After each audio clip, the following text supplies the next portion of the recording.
Secret numéro 3, la seule stratégie qui explose les records d'année en année. Je vous ai parlé tout à l'heure de Jeff Walker. C'est le premier formateur chez qui j'ai appris spécifiquement la stratégie du lancement orchestré, puisque c'est lui qui l'a inventé.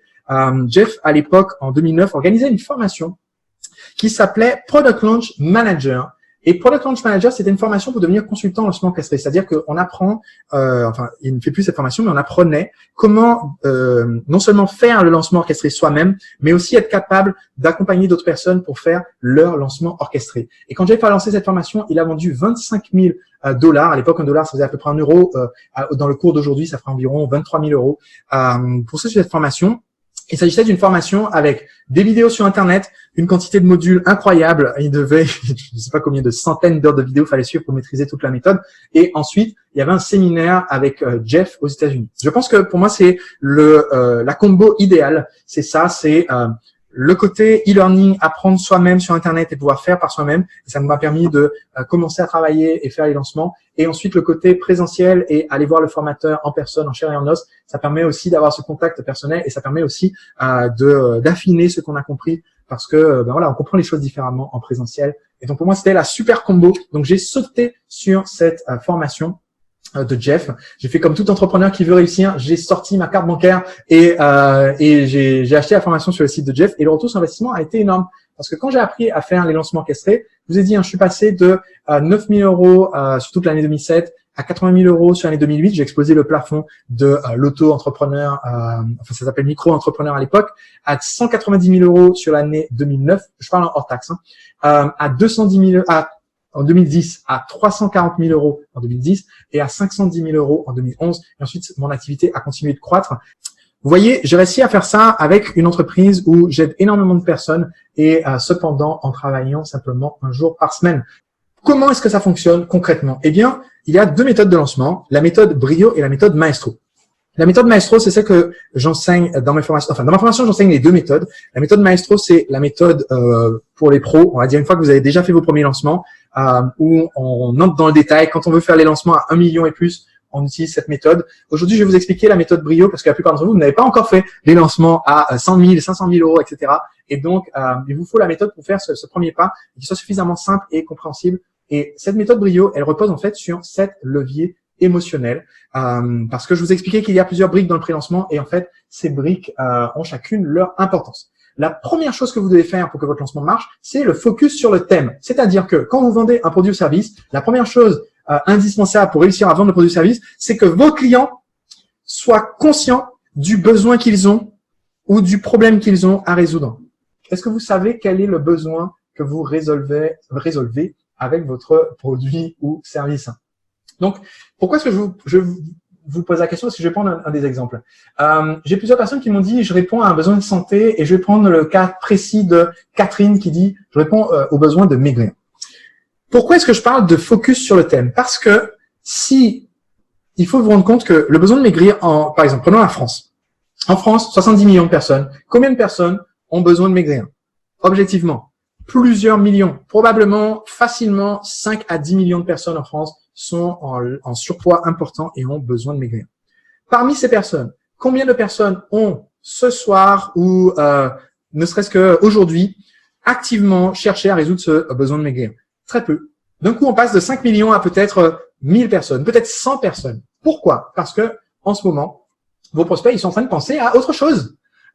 Aujourd'hui, je peux vous dire exactement ce qui se passe dans la tête de Mylène, qui est votre prospect et qui a besoin de mincir. Aujourd'hui, voilà ce qui s'est passé. Elle s'est levée parce qu'elle a raté son réveil, elle n'a pas entendu sonner, elle était en retard pour aller au travail, elle a pensé qu'à ça pendant qu'elle était en train de se préparer à toute vitesse et au fait que son boss allait encore la saouler, son manager allait encore être insupportable. Ensuite, elle a pris les transports parce que sa voiture est au contrôle technique et ça lui a fait penser à tous les problèmes de son contrôle technique parce qu'elle n'est pas sûre et elle n'a pas les sous pour pouvoir payer si on lui dit qu'il faut changer un truc grave, genre le carburateur. Ensuite, quand elle était dans les transports, elle s'est fait bousculer par un sale type et elle a pensé à ça pendant encore les 2 heures qui ont suivi, y compris la première heure de travail. À la machine à café, à quoi elle a pensé? Elle a pensé à Game of Thrones parce qu'ils ont parlé que de ça avec les collègues et ainsi de suite et ainsi de suite. Toute la journée, y compris jusqu'à ce qu'elle rentre chez soi, Mylène a pensé à des soucis autres que son besoin de perdre du poids. Autrement dit, super difficile de vendre votre produit à Mylène parce qu'elle n'est pas en train de penser à ce besoin en ce moment.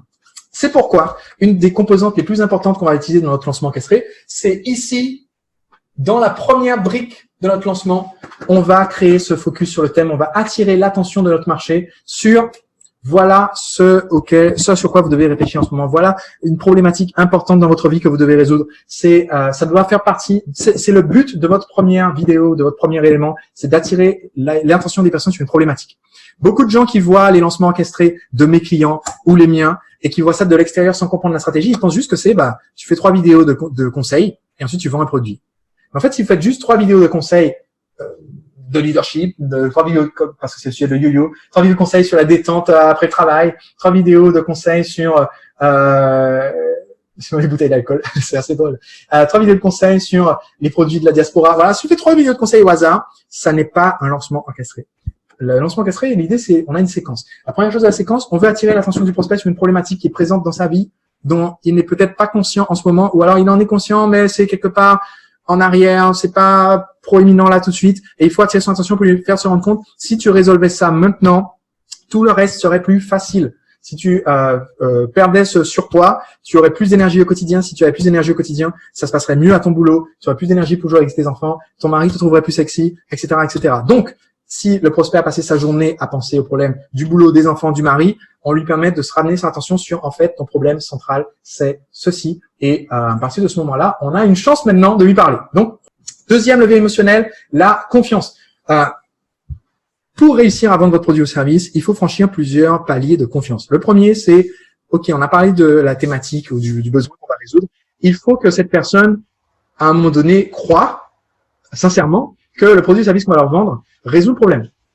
Ensuite, il va falloir aussi que cette personne croit que nous allons, si elle nous paye, nous allons effectivement lui donner le produit ou service. Parce que c'est sûr que si les gens font confiance que votre produit marche, mais qu'ils pensent que vous êtes un escroc, ça marchera pas. Donc, il faut que les gens fassent confiance au produit, et ensuite, il faut que les gens fassent confiance à vous, à votre sérieux, votre honnêteté, et pas seulement juste votre honnêteté, vos bonnes intentions, mais vraiment le fait que vous allez livrer le produit au service, parce que c'est pas une excuse de dire non mais je voulais vraiment vous aider, mais finalement le produit il est en Chine et je garde votre argent mais je peux pas vous livrer. Donc il faut créer cette confiance. À quel moment est-ce qu'on va créer cette confiance dans notre lancement? Eh bien, on va créer cette confiance dans notre lancement tout au long, parce qu'on partage des contenus de valeur et de qualité, et on va aussi créer cette confiance dans notre produit ou service parce que ici je vous ai dit on attirait l'attention des prospects sur le fait qu'ils ont une difficulté et une solution existe, mais ils savent pas encore exactement ce que c'est, on n'essaie pas de leur vendre. Et au fur et à mesure qu'on avance, on va leur montrer que cette solution, elle fonctionne, on va leur donner confiance et on va leur montrer les témoignages de nos clients si on a des clients et on va donc créer cette relation qui va nous amener plus tard à l'achat. Il faut aussi utiliser un levier qui s'appelle la raison valable parce que ce que vous proposez en fait, pourquoi est-ce que vous le donnez?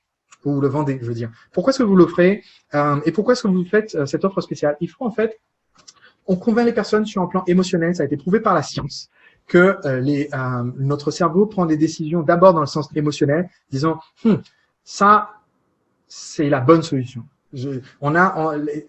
Certaines études semblent montrer même que les centres nerveux des tripes sont activés avant ceux du cerveau pour beaucoup de décisions, y compris les décisions d'achat, c'est-à-dire littéralement on sent dans nos tripes que c'est la bonne décision avant après de justifier mentalement notre choix. Donc, pour nos prospects, on veut utiliser le levier émotionnel et raison valable, c'est un levier émotionnel en fait. Le fait de permettre aux gens d'avoir une justification logique et de se dire ok, c'est raisonnable de faire cet achat et c'est une logique que cette personne me propose ce produit. Par exemple, j'ai souvent ce commentaire sur mes posts Facebook qui me dit Sébastien, si ça a autant marché pour toi, pourquoi est-ce que tu aides les autres? Je dis mais alors déjà, c'est une question vraiment bizarre de partir du principe que si ça marche pour quelqu'un, il devrait pas essayer d'aider d'autres personnes. Mais deuxièmement, c'est vrai qu'il me faut du coup donner une justification, que je raconte mon histoire, mon parcours, pour que les gens comprennent pourquoi est-ce que je veux à mon tour aider des entrepreneurs. Il y a des personnes pour qui c'est pas évident. Et il faut leur expliquer la raison valable parce que voilà, moi j'adore partager. D'ailleurs, on peut voir que toutes mes entreprises, celles que je vous ai expliquées là, mais aussi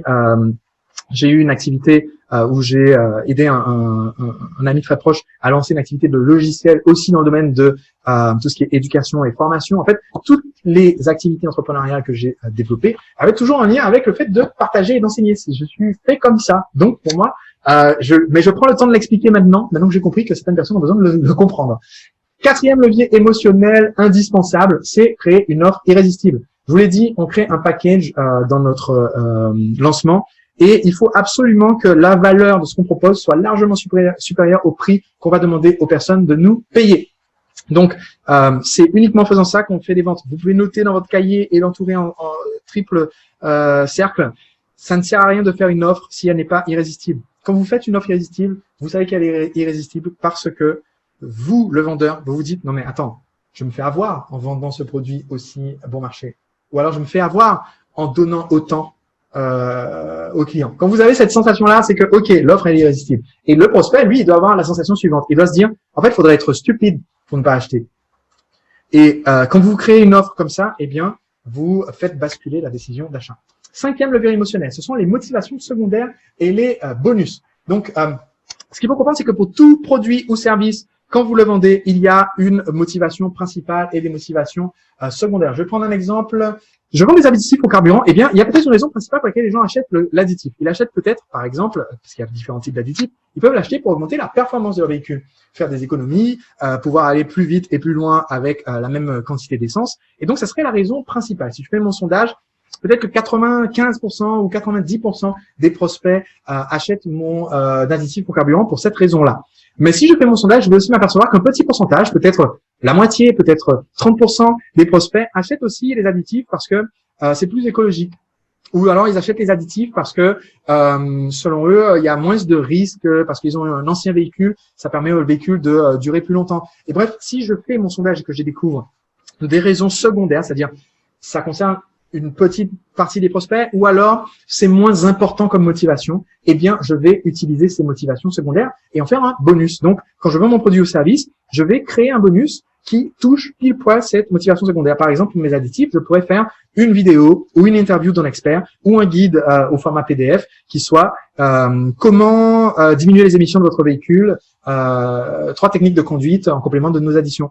Ou comment faire en sorte que votre véhicule dure plus longtemps, 17 conseils d'entretien du véhicule pour les clients de mes additifs de carburant. Si vous comprenez ça, l'idée c'est, si je prends l'exemple de quelqu'un qui dit la formation vidéo apprendre à jouer de la guitare, il y a des gens qui veulent, la plupart des gens veulent apprendre à jouer de la guitare pour une raison parmi tes prospects. Elle peut être différente, certains c'est pour être professionnel, d'autres c'est pour être des particuliers qui sont une passion. Mais si je vends par exemple, comme mon client Eric Béanzin, qui avait une activité d'école de chant et j'ai d'autres clients qui ont eu des activités de cours de musique, et bien si j'ai une activité comme ça et que je sais que la majorité de mes clients le font parce que ils ont cette passion et ils veulent se professionnaliser, peut-être qu'une motivation secondaire, c'est qu'ils aimeraient en fait vaincre leur peur de chanter en public, et tant qu'ils se sont pas professionnalisés, ils ont un peu peur, ils savent qu'ils ont du talent, mais ils ont peur de se mettre en avant. Donc, en plus de mon cours de chant, je pourrais offrir un bonus qui est comment oser chanter en public, comment oser vous mettre en avant, où je vais interviewer par exemple un coach en confiance en soi. Et cette interview va me coûter 0 € à faire, parce que si j'envoie un mail à un coach en lui disant bonjour, j'aimerais vous interviewer pour vous faire connaître et faire connaître vos conseils à mes clients, il va vous dire oui. Donc vous pouvez faire quelque chose qui a de la valeur et sans dépenser un sou. Sixième levier émotionnel, c'est ce qu'on appelle le tour du propriétaire. Alors vous voyez, ça c'est un levier émotionnel qu'on utilise spécifiquement. La plupart des leviers sont présents sur tout notre lancement. Le tour du propriétaire, ça se trouve ici sur la vidéo numéro 3. C'est-à-dire que dans votre lancement, ce que vous devez faire, c'est une séquence, je vous l'ai dit, la séquence c'est la clé de la romance. Étape 1, les gens doivent savoir que la solution existe. Par exemple, si je fais un lancement orchestré pour mon atelier, lancement orchestré, d'accord, puisque je fais une formation où j'enseigne ça. Donc mon atelier coûte 9 990 € hors taxe. Je l'ai présenté plusieurs fois à Guérande, à Paris. Bon, je peux pas vendre cet atelier à 10 000 balles avec une page de vente, avec un bouton d'achat à la fin. Parce qu'il y a beaucoup de choses à dire pour convaincre les personnes et leur permettre de réaliser la valeur. Et je peux surtout pas le vendre sur un site de e-commerce avec juste un bouton pour acheter. Donc, quand je fais un lancement orchestré pour expliquer ce que sont les lancements orchestrés et mon atelier, eh bien, à la fin de la première vidéo, les gens savent juste que le lancement orchestré existe. C'est une solution. Mais ils ne savent pas qu'est-ce que je vais proposer concrètement pour les aider à mettre en place cette solution. Quand ils ont regardé la vidéo numéro 2, le but de cette vidéo numéro 2, c'est de créer le désir. Et donc, à la fin de cette deuxième brique, les gens savent qu'ils veulent faire un lancement orchestré. ils savent qu'ils en ont besoin, ils savent que c'est ce qui va faire décoller leur activité rapidement, ils savent qu'ils peuvent faire un an de chiffre d'affaires en l'espace d'une semaine, ils comprennent un peu le principe et le fait qu'ils en ont besoin, mais à ce stade, donc ils ont envie de la solution, mais ils ne savent pas ce que Sébastien va proposer, c'est un atelier, un séminaire où on est 2000 personnes, un atelier où on est une trentaine, est-ce que c'est un coaching sur Skype, est-ce que c'est une pilule à prendre au petit déjeuner? Ils ne savent pas en fait concrètement le produit, combien ça coûte, combien de temps, à quelle heure, etc., etc. Ils savent juste qu'ils en ont envie. Ce qui nous amène à la troisième brique. Troisième brique, c'est là qu'on fait le tour du propriétaire. C'est là qu'on va présenter notre solution, notre produit ou notre service plus en détail. C'est là qu'on va expliquer, ben voilà, c'est un atelier, ça se passe à Paris, c'est sur 3 jours, ça coûte 9 990 € et une prime de résultat, c'est-à-dire une fois que vous avez fait votre lancement, je touche un pourcentage et une somme particulière. On sera tel nombre de personnes, etc., etc. Ça, je l'explique dans la troisième vidéo de mon lancement. Si je fais une formation numérique, ce que j'explique là, c'est, ben voilà, c'est une formation, il y a 6 modules, c'est en vidéo sur Internet, accessible 24 heures sur 24, de partout dans le monde. Vous pouvez poser vos questions parce que mon équipe et moi, on est là pour répondre à vos questions, etc., etc. Donc, ce tour du propriétaire, il est indispensable parce que si vous avez expliqué, si vous avez permis aux gens de savoir que ça existe, qu'il y a le désir et que vous avez fait le tour du propriétaire, eh bien maintenant, vous avez un super effet qui se produit, c'est que le jour d'ouverture des ventes, les gens n'ont même pas besoin de regarder la description de la page de vente ou de la vidéo de vente parce qu'ils savent déjà en fait qu'ils veulent ce produit, qu'est-ce que c'est, combien ça coûte, comment ça fonctionne, etc. Ils sont déjà prêts à acheter. Et c'est ce que j'ai vu quand j'ai fait mon premier lancement orchestré. J'avais fait une très longue description le jour J du programme que je prévendais pour le coaching séduction. C'est un programme de 6 mois. J'avais passé toute la nuit à faire ma description. Le texte que j'avais préparé pour préparer mon descriptif faisait plus de 20 pages, je pense. C'était très très long pour tout expliquer. La vidéo que j'ai faite après pour reprendre mon texte était aussi très très longue. Mais en fait, quand j'ai ouvert les ventes, il était peut-être 9 heures du matin et à 9h01, j'avais déjà des ventes. Ce qui veut dire que les personnes qui se sont inscrites n'avaient même pas eu besoin de regarder le descriptif le jour J puisqu'ils avaient déjà tout compris et ils savaient déjà que l'offre serait irrésistible, donc ils étaient prêts à acheter. Et maintenant, ça m'amène donc au 7e et dernier levier émotionnel. Ce levier émotionnel, c'est l'urgence. Je vous ai expliqué que votre lancement orchestré, il a un début et une fin. Et donc, il faut absolument que ça soit très clair dans l'esprit de votre prospect. Pourquoi est-ce qu'il faut se décider maintenant? Si vous vendez un service qui a une date de début, alors c'est plus logique, c'est clair. Par exemple, pour les amateurs de salsa, il y a un festival chaque année qui s'appelle Salsa en la Playa, qui a lieu sur l'île de Ré. Eh bien, l'urgence, elle est très claire pour les personnes qui participent. J'y ai participé de nombreuses fois. C'est tout simplement qu'en fait, en général, ils reçoivent plus de bulletins d'inscription le premier jour d'ouverture des inscriptions qu'il n'y a de place pour le festival. Donc, en fait, si vous attendez de réfléchir 3 jours après l'ouverture des inscriptions, c'est trop tard. Votre courrier vous sera renvoyé directement parce que toutes les places seront déjà prises. Ils sont même obligés de faire un tirage au sort pour les courriers qui arrivent en retard à J+1. Donc, pour votre produit ou service, vous pouvez créer cette même sensation si vous êtes très clair sur quelle est la raison d'acheter maintenant, quelle est la raison de s'inscrire maintenant, et que vos prospects peuvent comprendre ça.